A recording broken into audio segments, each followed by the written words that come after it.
Hey investors, one of the guys I used to watch, and I still do sometimes, is Gen X dividend investor. Um, Gen X dividend investor. And I was watching his video, and I just wanted to point out a couple of things, and the title was Seven Milestones in a Dividend Investor's Life. And the first point was learn about dividend. When you learn about dividend investing, that's the first milestone. Um, the second milestone is when you get your first dividend. You get your first dividend, which also means Um, so a lot of you guys are already on step two. This was an interesting chart he had put up here. I guess he found it from the Motley Fool. Is directly held stocks that are purchased directly by the investors through a brokerage account. Total stock ownership includes indirectly held stocks of those mutual funds, ETF, and retirement accounts. And as you can see, 89, only 30%. I mean, back then the ETFs were fairly new, I believe. But now, it's 50, almost 50, a little over 50% of Americans have stock ownership. But but I think this down here is that people actually purchase their own stuff. This is like ETFs and stuff, and this is like you're buying 10 shares of Apple or whatever in your own personal account. So if you're an investor, you're in the minority. If you're actually buying and selling stocks, I mean, there's not many people that that do that. And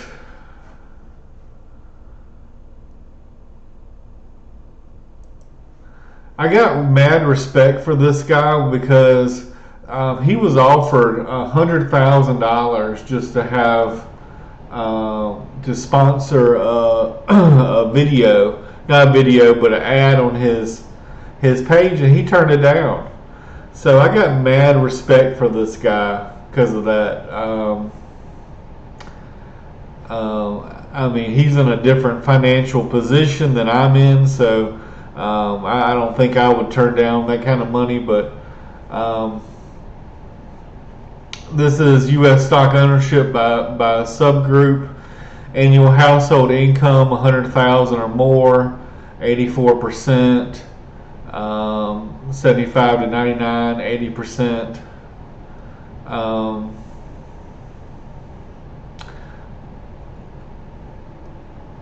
But it's definitely easier the more money you have um, to invest with. I mean, if you're just getting by every month, you don't have much money.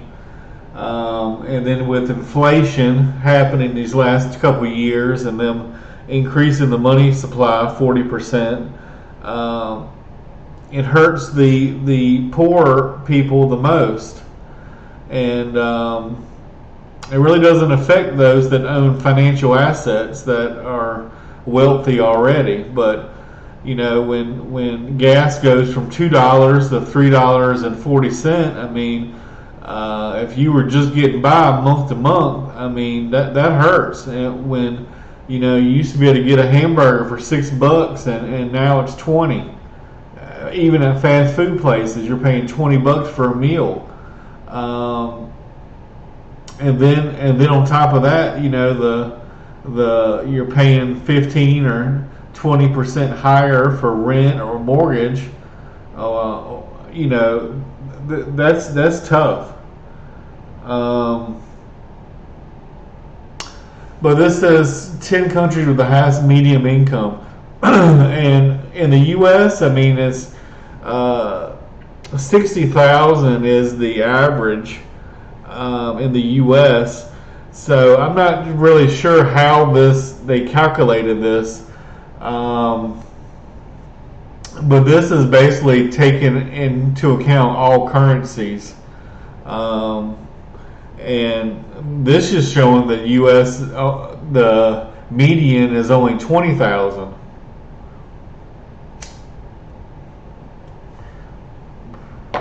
Luxembourg is a very small country, and I like when I was investing, starting out.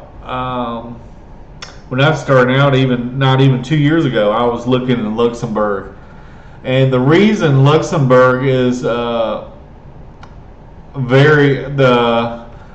to say the average, see, I'm not sure where they get these numbers from, because what I had heard, well, where I had researched was, most people in Luxembourg, they make well over 100,000 a year, maybe even closer to 150.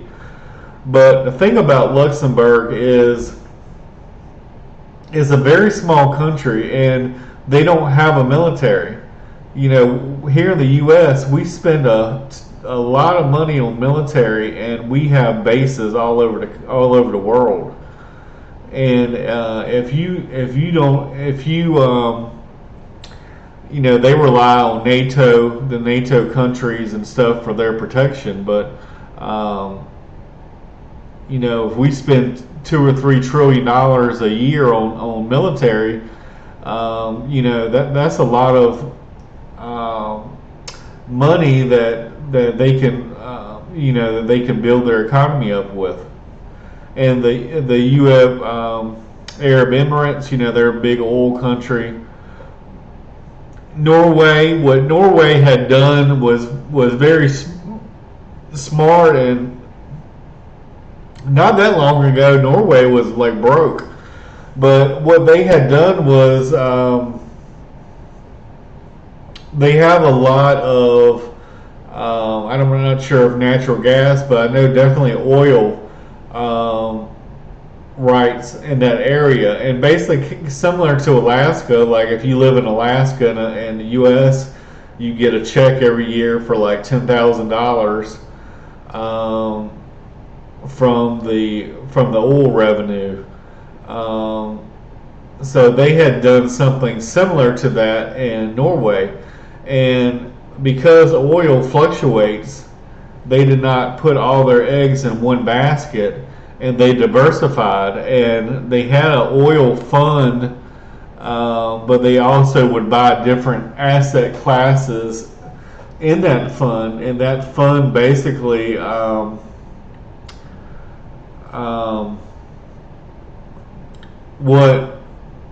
when I think of Norway, I thought the average was somewhere around 60,000, similar to the U.S. But what they do in Norway is they cut out some of the lowest jobs. Like, for example, they have self-cleaning bathroom stalls. They have like machines that self-clean the bathroom stalls on the side of the side of the road or whatever. So they don't have an actual person doing that job. They have like it's self-cleaning. But what they do to counteract that, jobs at the high end come down a little bit. So like, let's say in the U.S., an engineer might make 80,000 a year. Well, in Norway, that same engineer might only make 60,000. I'm not saying this works for every country, but in Norway it seems to work. I'm not sure about Switzerland, but here's the U.S. at number 5, and you got Canada, Australia, and then you have some of the poorest ones. So if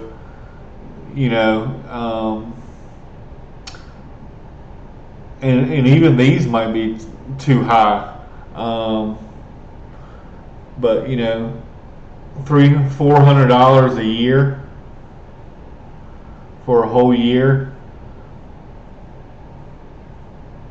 Burundi. It was interesting. I just happened to look at I'm a gamer as well, but I was watching. I don't know if it was like Victoria 3 or one of those ones where you basically it's like a world um, country. There's all these countries and stuff, and you get to play as a country, and you get to um, do the politics and do the military, and you basically just start as a small province or a small kingdom and then build it up. But the guy I was watching, he just happened to pick Burundi, uh, and here it's one of the poorest. Um, and I believe when I was watching his stream, he was saying that in the game it had the literacy rate at 5%. So most people don't even know how to read and write. Um, so I mean, if you're in this country, you're very blessed. And this is the proportion of people investing in the stock market in various countries around the world. As you can see, the U.S. 55%. The reason the U.S. stock market is so inflated right now, and has been inflated, is all the other people around the world. Guess where they invest? They invest in the U.S. companies. So remember what I said was, you want to buy cheap, ugly, hated as a value investor. Now, I'm not saying, I also am a dividend investor as well. And so there's nothing wrong. If you're a person that's maybe in their 30s or 40s, and you pick 5 good companies, and you just invest $100 every week for the next 40 years, you're going to be fine. Dollar cost average, and when the market takes a big hit, then you can invest more. When the stock drops in half. Even Berkshire Hathaway, one of my favorite ones to talk about, it's dropped in half 3 or 4 times in its history. And like I said, when COVID hit, it was I want to say $170 a share for the B shares, and now it's, I don't know, $330 some a share now. So it's basically doubled, and almost doubled in 2 years or 3 years. But one reason, I talked about Petrobras, which was a Brazil company, and then I owned, for me, $10,000 basically in BAK, which is also a Brazilian chemical company. But as you can see, the population of Brazil has only invested 2% into their 2% into stock markets. So like I said, the ones I was investing in, they're trading at like 2 times earnings. If you're buying a company at 2 times earnings, you're basically getting a 50% return on your money. You're basically getting your money back in 2 years. Let's say you hold the company or the stock for 20 years, and you buy it at 2 times earnings. Well, you're going to get your money back in 2 years, and then for 18 years, all that money, all those dividends that you get is profit. But in the U.S., like remember that one video I was talking about how much would you pay for this ice cream stand or whatever, and like Buffett says, it's very important that you don't overpay for a business because the price you pay is going to affect your potential returns. If a house is worth $100,000 and you're paying $200,000 or $300,000 for that house that's only worth $100,000, yeah, I mean, eventually, in 50 years, maybe you'll break even, but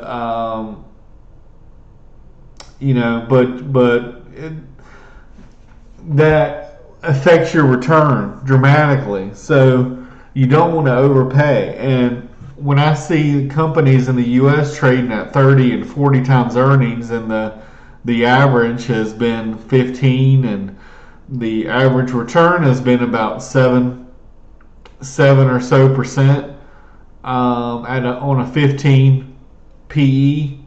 You take the inverse, 1 over 15, multiplied by 100. That's why I like places like this. Before that, I was looking in Argentina because they were having problems. But yeah, only 2% of people in Brazil invest. And like I said, the reason why the U.S. stock market is so inflated is you got half of everybody in the U.S. investing in the U.S., and you got most of the countries around the world investing in the U.S. So that is why it's so inflated. And milestone 2 is when you get your first dividend. Now, milestone 3 is going to be is a big jump. Now, your portfolio value is if this sign over here is greater than, and when it's over here, it's less than. I like to see it almost looks like a L if you turn it on its side. So if it's over here, it's less than. That's how I always used to remember it. But your portfolio value is 5 times expenses. So if you're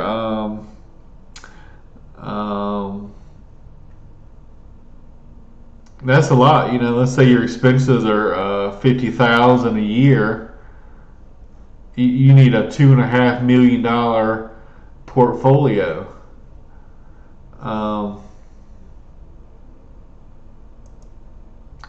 But this was another. This was Vanguard's How America Saves 2022 report. This is the median, and this is the average. I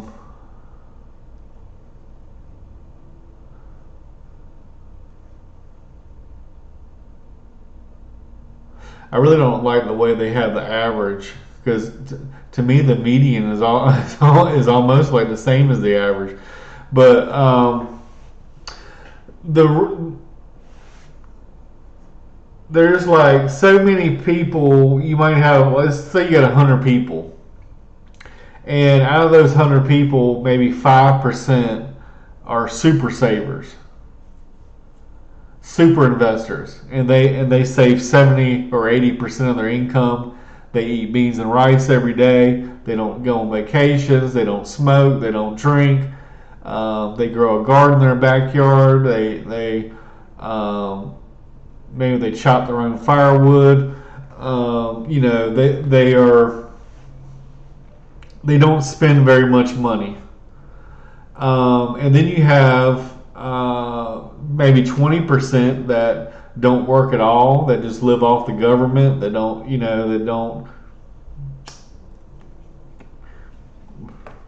I'm not talking about handicapped people. I'm not talking about disabled people. I'm just talking about lazy people that don't want to work, don't want to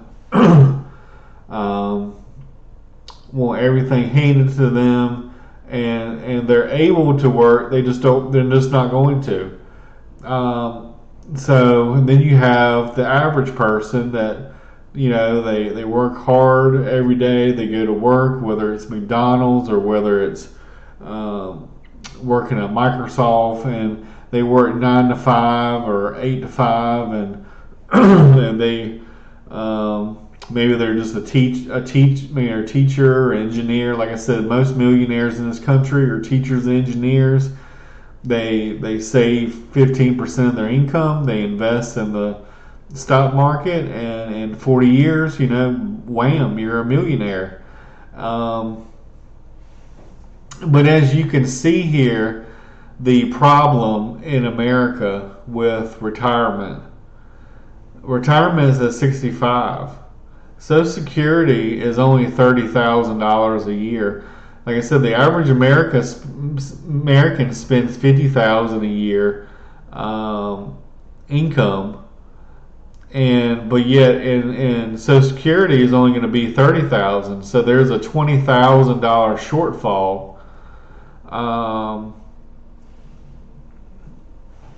Now this year I haven't done so hot because I've been between jobs a little bit, but last year I almost made $100,000 before taxes. That was pretty good for me.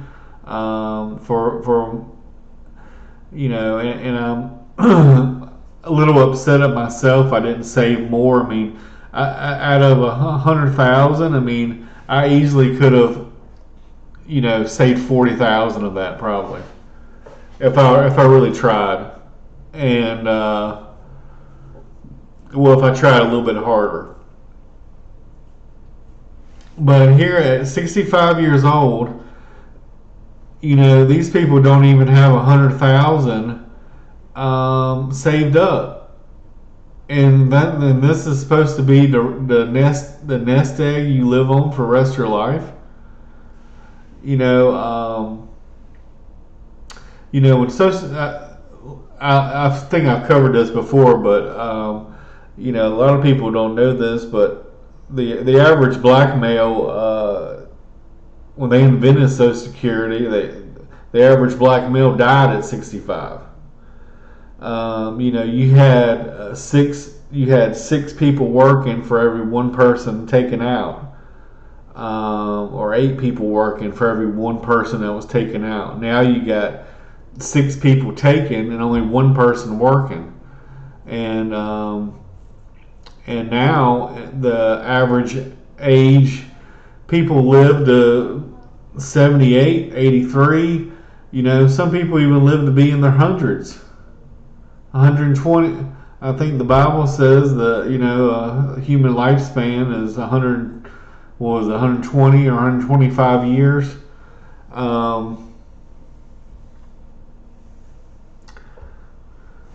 If you retire at 65 and you live to be 120, I mean, you got a lot of time. I mean, you're gonna have to cut down on your expenses, or hopefully make some investments. So the investments will increase over time, and those investments will be working for you.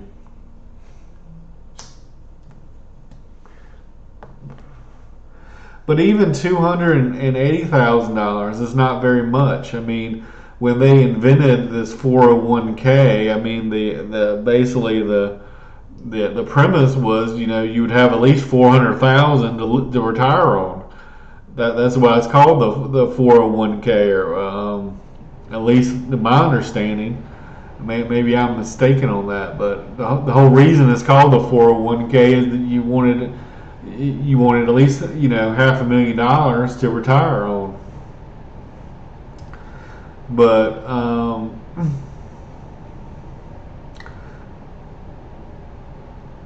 these over here are like the super savers, and then this is just kind of like the average, the median of everybody. But you got a lot of people in here. You got 20% probably that have zero, maybe even more. Maybe 30% have a flat zero here. So that drives down the the overall. But if you're 35 and you got somewhere between 35 and 100K, and in investments, that's good. And the reason why I'm trying so hard to do like 40% of my income is because I got a late start. I mean, granted,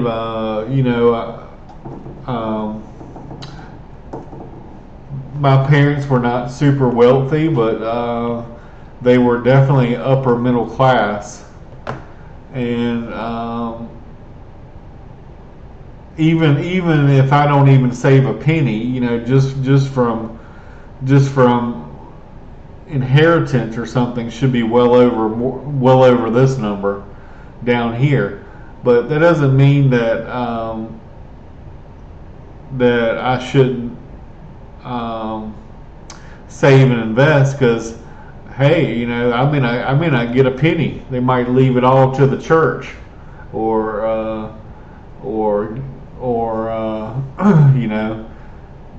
give it away to charity or something. Who knows? But so I mean, each person has their own responsibility to take their future into their own hands. Like I said, 50% of Americans, they might own a 401k or a mutual fund, but they have no idea what's in it. They have no idea what they own. They have no idea whether they bought it at a cheap price or an expensive price. They have no idea if their 20% of their portfolio is in Tesla, which I think is worth a big flat zero, or or Apple, which I think is overvalued as well. But you just have no idea. Most people, and it's their fault. That it's your responsibility to take your own retirement into your own hands and direct that rudder. I mean, the when you're steering a ship, or the rudder is a very small piece, but you need that. If you mess up on the rudder, I mean, you could be sailing in the opposite direction you need to go. But this is sad. This is sad. Social Security was never meant to be a retirement. It was supposed to be a supplement to retirement. It was never supposed to be 100% of retirement. And most people in America think that Social Security is their retirement.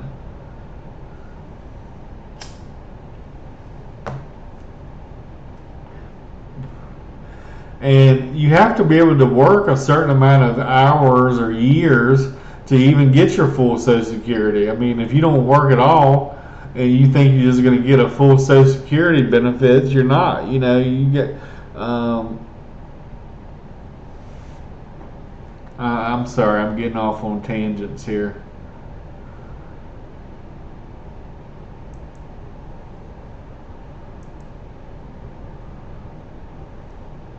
Should allow you to eventually end up way above these average and median amounts. And for reference, the average household expense in the U.S. is $5,500 a month. But this is talking about the average monthly personal expense in the U.S. is $3,400. Average monthly household expenses are $5,577. And then these are milestone 3, and where he's talking about. But anyway, this is how they have broken down the average household budget in America, where you spend, I don't know what the total is, but so let's say this must be around 60,000. Let's just say 60,000. You're spending 33% on housing, and my personal opinion, you don't ever need to be spending no more than 25%. maybe not even 20% on housing. So Americans are overspending in housing. Um, they want the biggest house that they can afford. And the thing is, when you go to a realtor and you go, hey, well, my budget's 200,000, and what's the first house they show you? They show you a house that's 250,000 or 300,000, and basically tell you, well, basically out of your checklist, everything that you want, your must-haves, doesn't exist. So in order to get your must-haves, you have to pay up $50,000 or $100,000 over what your initial budget was. So what ends up happening is people purchase houses they have no business purchasing. The average home size in America 50 years ago was 1,500 square feet, and that was for two-parent households. The mom, mom and a dad raising usually two kids. Granted, the mom usually stayed at home back then, but like I said, part of the reason why America is so profitable is because we have women working now, instead of just men, and women are a lot smarter than men are, and a lot of them are a lot better at time management. They can juggle multiple things. I think a woman can hear 14 or 15 different voices and distinguish each of them, whereas a guy can only understand one at a time, and that's when I think women get frustrated with men because they think the men are not listening, but they can't understand more than one person talking to them at once. They can't do it. But now the average home size in America is like 2,500 square feet, and half of the people are divorced. So yeah, now we got both men and women working, but now we have half the people divorced, which to me is not a good thing either. But hopefully we can figure out a happy medium. But you go from a home size of 1,400 square feet, which is about the size of a trailer, and then now we got 2,500 square feet, and we went from paying 20% down on a house to paying, almost nothing, maybe 5% or less. Cash contributions, 10% health care. And I want to say this is probably even higher. Healthcare is probably 20% of our economy, I think, and personal insurance, pensions, food. And I think this food can easily be a lot higher as well. I mean, I know for me, just as a single person, no kids and no wife, and I probably spend at least $1,000 a month on just food, maybe more. So for me, that instead of seven or 8,000, that's more like 12. And then here we got transportation at 15%. So just between housing and transportation, this is basically 50% of the budget, and then you include food. Let's bump that up to 15%.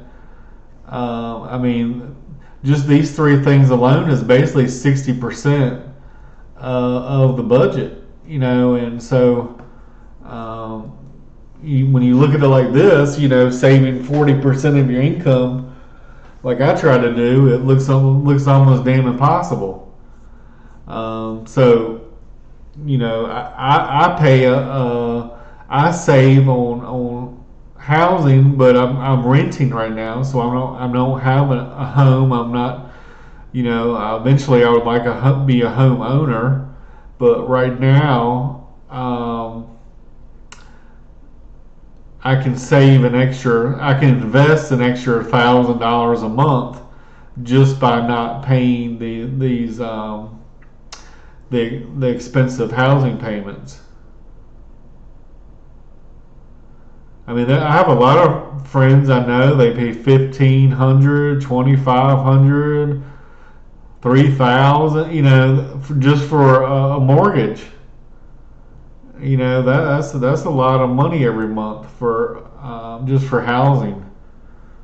Um, and this is talking about milestone 5, when you use dividends to pay the majority of your bills, and you may be able to scale back at work.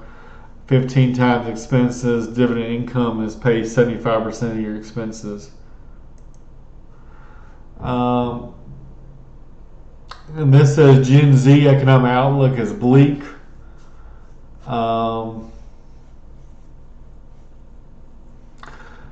45% of people aged 18 to 35 don't see a point in saving until things return to normal. 55 say they put retirement planning on hold during the pandemic.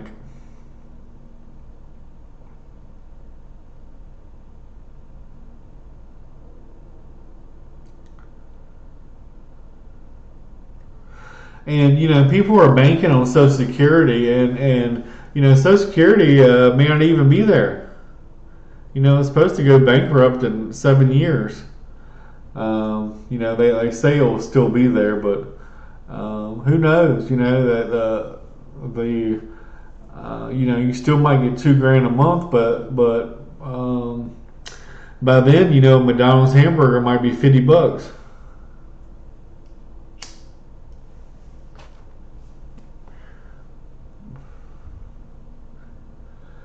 And when I was talking about Argentina earlier, that I swear to God, like, to buy a McDonald's meal in Argentina a couple years ago basically was a month's salary. You would have to work for a month just to be able to afford a McDonald's Happy Meal, or a meal at McDonald's. It was so because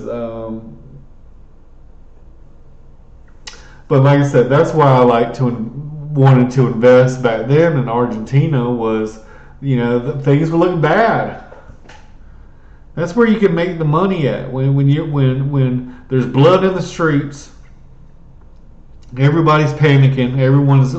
All the investors have pulled all their money out, and you jump in and you go, "Hey, this is undervalued. I'm gonna bet on this country that they're going to recover." Almost a quarter of Gen Z respondents said that they do not expect to retire, and only 41% expect to own a home one day. Typical first-time home buyer was 36 years old in 2022, rising from 33, an all-time low. Coupled with student debt, it makes the American dream ever less achievable for young people. Yeah, it's tough to invest and save, and when you are a slave to debt, and the borrower is slave to the lender. That's what the Bible says. The borrower is slave to the lender, and when you're in debt, you're in slavery. And although in this country, slavery might be something that existed a couple hundred years ago, but we're still in slavery right now, where we're in what Bob Marley said, escape from mental slavery. And none but ourselves can free our minds.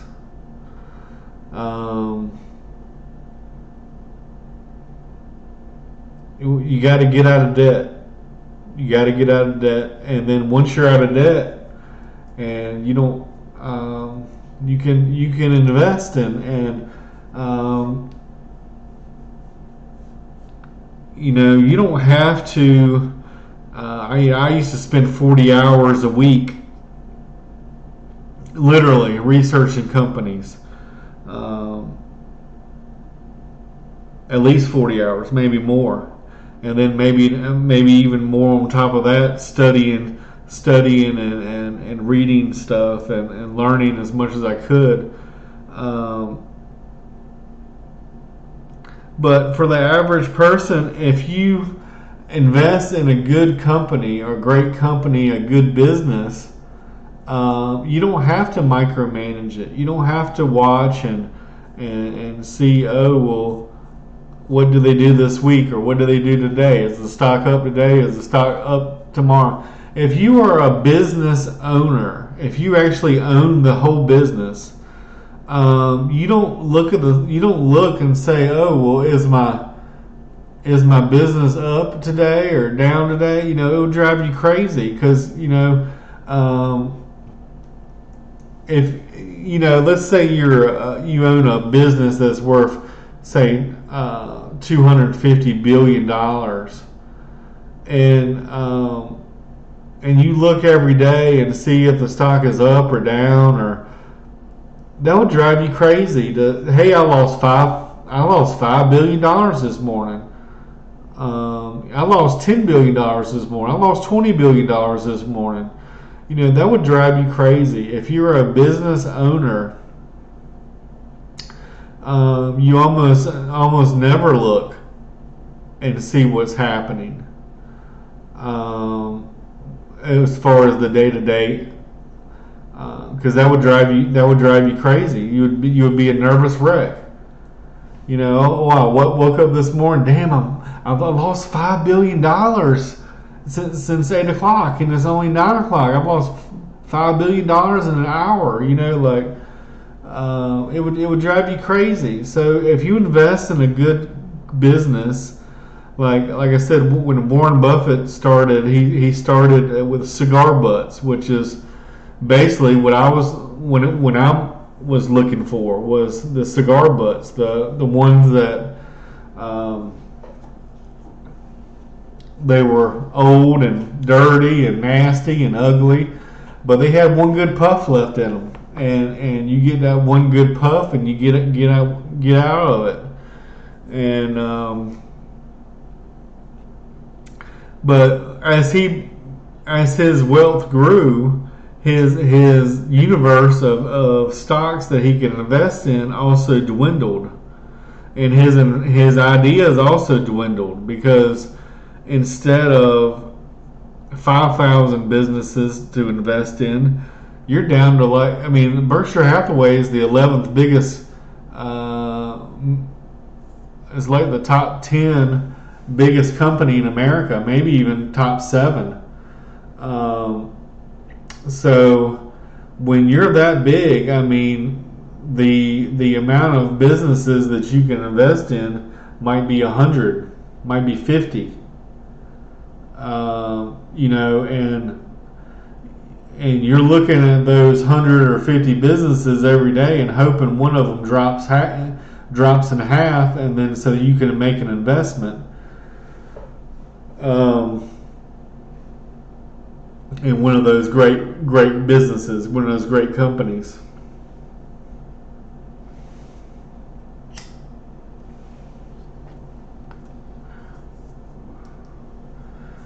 And like I said, most dividend investors that I've seen, as far as YouTube goes, is they invest in the biggest companies, and that's fine. But what I'm trying to help do is try to help people invest their money more wisely, and get a better return, so you don't have to work as hard. So instead of investing for 40 years or 50 years working at the same job, you can retire in 10 or 5 or 15 or 20. You don't have to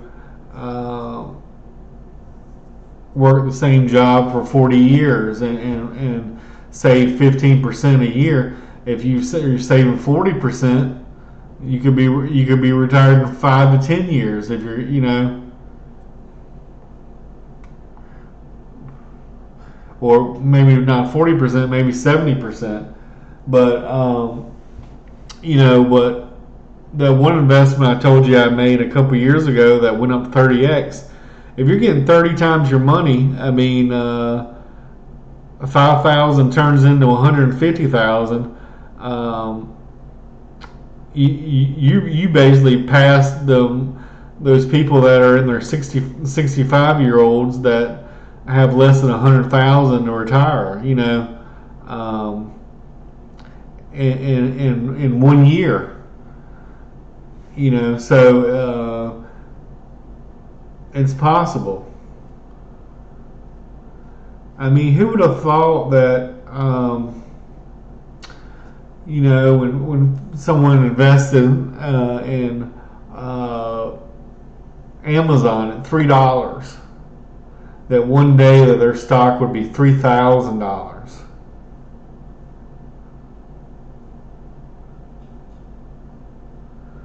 Can you imagine that? Invest in a company at $3, and 20 years later, that stock is $3,000. You didn't have to invest $1 million. You didn't have to, you invested a couple hundred or a couple thousand and turned it into millions, maybe even billions. By making wise decisions and good bets.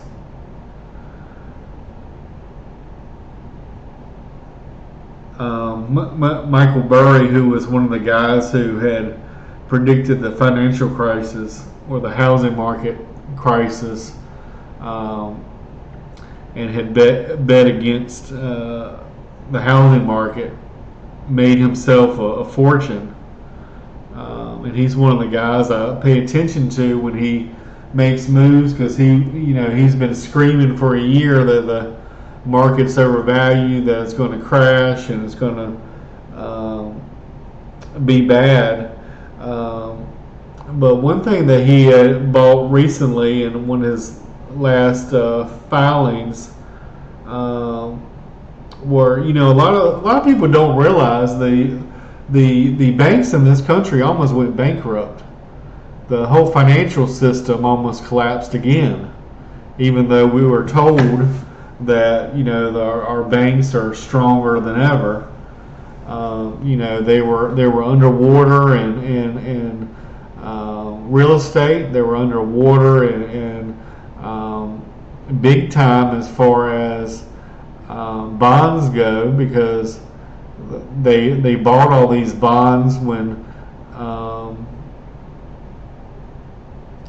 anyway, I just don't want to get into it, but anyway, they basically, a lot of the banks were, if everyone went to go get their money at the same time, they would have been insolvent. They would not have had they don't have the money to if you invest $100, you mean not invest, but if you put $100 in your bank account, it shows that you have $100 there, but really you really only have $10 in there, and 90% the bank loans out and tries to get a return on your $90. And they had made some there were not really anything that they did wrong, but the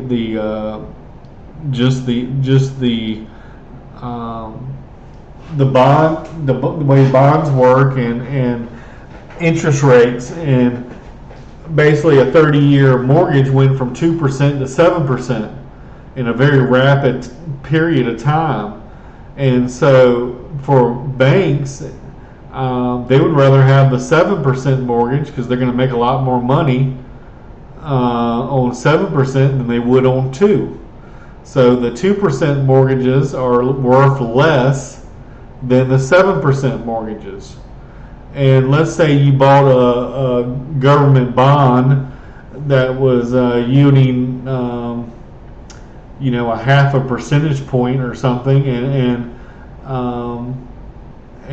now you got bonds that are yielding 5%. Well, which ones do you think are worth more? The ones that are yielding 5% or the ones that are yielding 0.5%? I mean, the ones that are yielding 5% are worth more than the ones that are yielding 0.5%. So that's how the banks went almost out of business, and the government again bailed them out.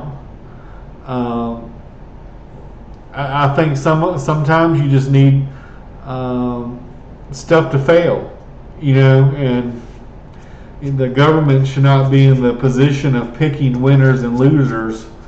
And the problem is, let's say a company has $10 million in this bank, and let's say only $250,000 of that is insured, which means if you got $10,000 in a bank, not $10 million in a bank, and that bank goes bankrupt, you're only entitled to $250,000 because that's all that the government will insure. So what people should have done is they should have, opened, 50 accounts, 100 accounts, and each one have a limit of 250. But a lot of people would have been hurt by that because let's say you work at a job and your job uses that bank. Well, guess what? You wouldn't get a paycheck because your company went bankrupt, and all the company's payroll goes to that bank, and that bank went bankrupt. So by bailing out the banks again, they had saved a lot of people from pain, and a lot of people don't even realize how close we were to that happening. We were very close. Like I said, most of the banks were underwater. I mean, eventually, let's say you have a bond, and it's going to pay you, a half a percentage, and you bought a 10-year bond or something. Well, at the end of 10 years, then what, you're fine or whatever.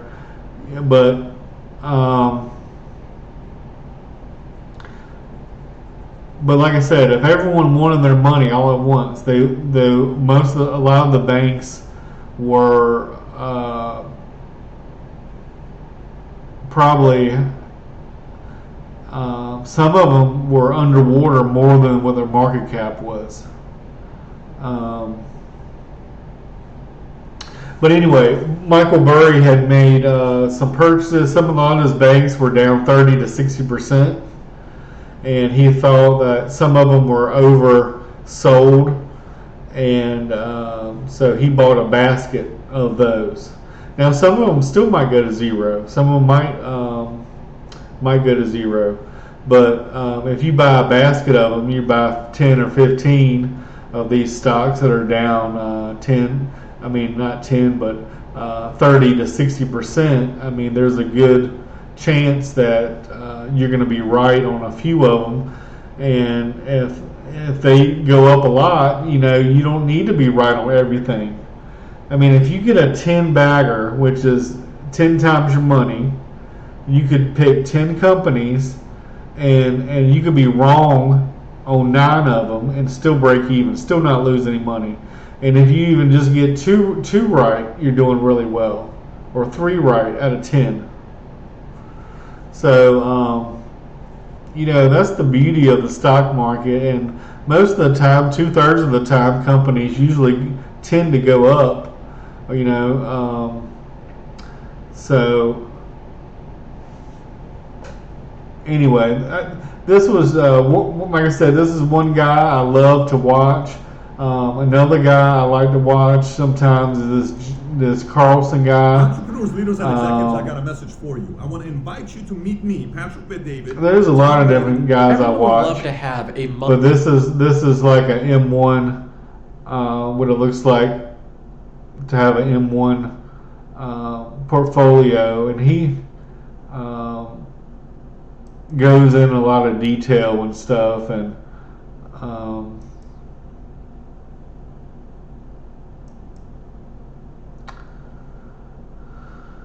but anyway, thank you for watching, guys.